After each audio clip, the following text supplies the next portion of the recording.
আজকেও একটা important question তোমাদের সাথে শেয়ার করতে চলেছি। সেটা হচ্ছে শারদামঙ্গল কাব্যে বিহারীলাল চক্রবর্তীর প্রেম চেতনা। বাংলা সাহিত্যের ইতিহাসে বিহারীলাল চক্রবর্তী একজন বিশিষ্ট রোম্যান্টিক কবি। তার শ্রেষ্ঠ কাব্য শারদামঙ্গলে কবির প্রেম চেতনা এক বিশেষ ও স্বতন্ত্র রূপ লাভ করেছে। এই কাব্যে প্রেম কোনো বাস্তব নারীকে কেন্দ্র করে গড়ে ওঠেনি, বরং কবির প্রেম এক অধরা, অচেনা, অতীন্দ্রিয় ও দিব্য সৌন্দর্যের প্রতি আকর্ষণ। তার প্রেম জাগতিক ভোগ বা পার্থিব প্রাপ্তির আকাঙ্ক্ষায় আবদ্ধ নয়। এটি মূলত কল্পনা, সৌন্দর্য ও ভাবের এক নিষ্কাম সাধনা।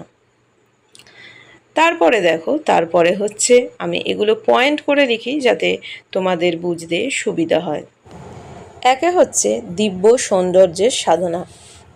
শারদামঙ্গলে কবির প্রেম চেতনার প্রধান বৈশিষ্ট্য হল অতীন্দ্রিয় সৌন্দর্যের অনুসন্ধান।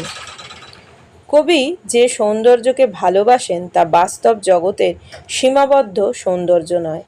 তার কল্পনায় সেই সৌন্দর্য চিরন্তন, অনন্ত ও অলৌকিক। তাই তার প্রেমের বিষয়ও কোনো নির্দিষ্ট পার্থিব নারী নয়, বরং এক আদর্শ সৌন্দর্যময়ী সত্তা। এর আগের দিন গতকাল আমি তোমাদের আর একটা এরকম ইম্পর্ট্যান্ট কোশ্চেন শেয়ার করেছিলাম।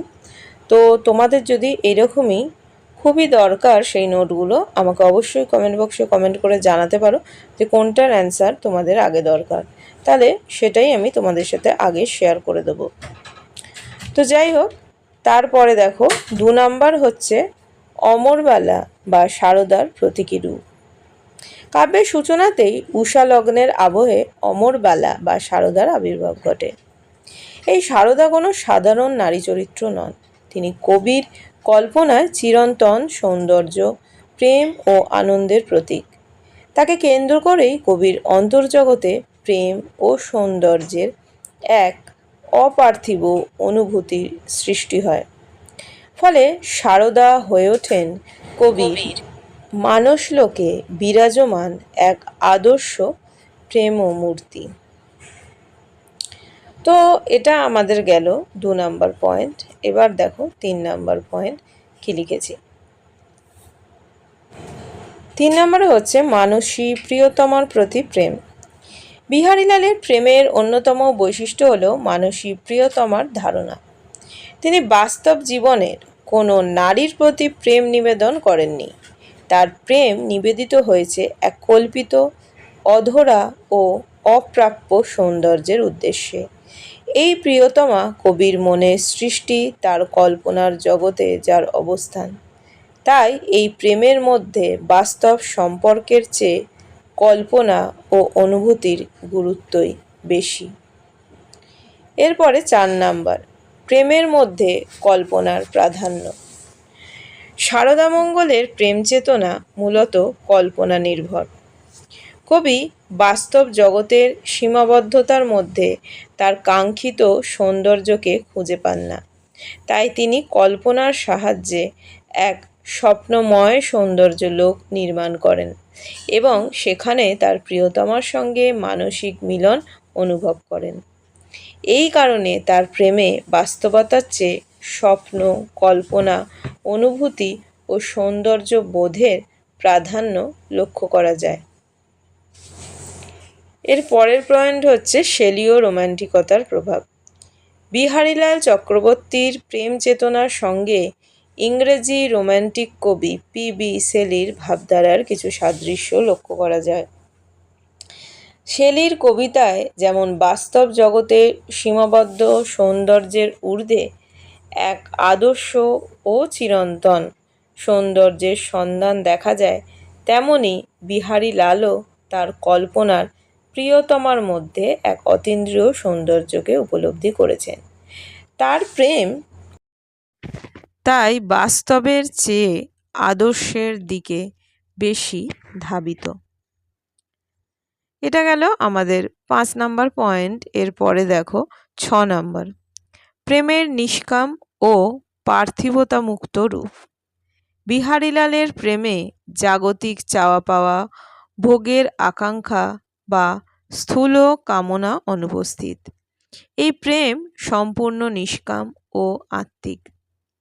কবি প্রিয়তমাকে পেতে চান না, তাকে নিজের করে পাওয়ার আকাঙ্ক্ষাও তার প্রেমের মূল কথা নয়, বরং দূরত্ব ও অধরাই তার প্রেমকে আরও গভীর ও মধুর করে তুলেছে।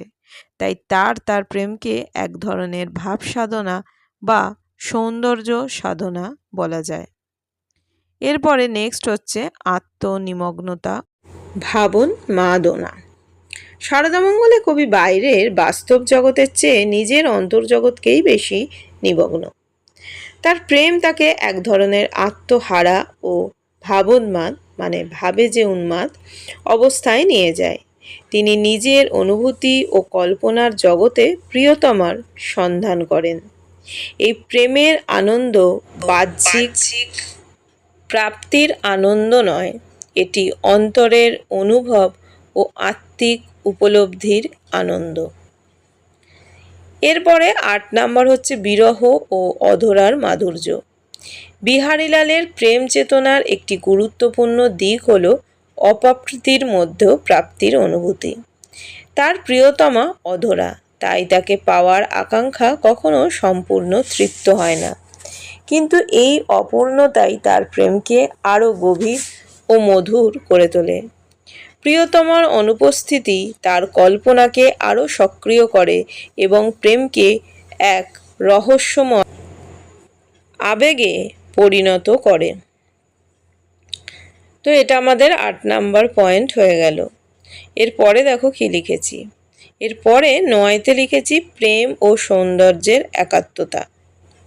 শারদামঙ্গলে প্রেম ও সৌন্দর্য পরস্পরের সঙ্গে অঙ্গাঙ্গিভাবে যুক্ত। কবির কাছে সৌন্দর্যই প্রেমের উৎস এবং প্রেমই সৌন্দর্যকে উপলব্ধি করার প্রধান মাধ্যম। তাই তার প্রেম চেতনা কেবল ব্যক্তিগত আবেগ নয়, এর মধ্যে রয়েছে সৌন্দর্যের প্রতি গভীর আকর্ষণ এবং অনন্তের সন্ধান। এরপরে রবীন্দ্রনাথের মূল্যায়ন। বিহারীলালের কবিত্বের মূল্যায়ন করতে গিয়ে রবীন্দ্রনাথ ঠাকুর তার কাব্যের যে বৈশিষ্ট্যটি বিশেষভাবে অনুভব করেছিলেন তা হলো এর অস্পষ্ট অথচ মধুর সৌন্দর্যবোধ। শারদামঙ্গলের কবিতাগুলিতে যেন এক দূরবর্তী সৌন্দর্যলোকের আবছা সুর ধ্বনিত হয়েছে। সেই সুর সম্পূর্ণ প্রকাশিত নয়, তাই তা পাঠকের মনে এক ধরনের ব্যাকুলতা ও অপূর্ণতার অনুভূতি জাগায়। এই অপূর্ণতাই আবার কাব্যের সৌন্দর্যকে আরও রহস্যময় ও আকর্ষণীয় করে তুলেছে। এরপরে উপসংহার।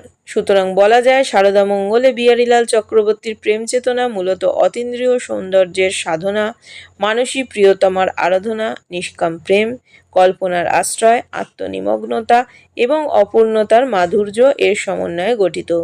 তার প্রেম কোনো বাস্তব নারীকে পাওয়ার আকাঙ্ক্ষা নয়, বরং এক অধরা ও চিরন্তন সৌন্দর্যের সন্ধান।